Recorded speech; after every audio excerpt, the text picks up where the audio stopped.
הם ברחו ממולדתם, הלכו לבדם והגיעו עד אלינו, כי לא הייתה להם ברירה. כי בארצם המצב נורא, עוני מלחמה, לא היה להם לאן לברוח, הם חיפשו מקלט והגנה.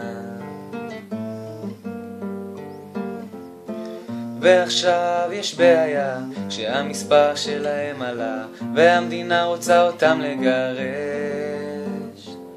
כי אזרחים מתלוננים שבכלל המסתננים יש מחסור בעבודות, פשעים ומחלות. כנראה שקצת שכחנו איפה היינו לפני כמה עשורים.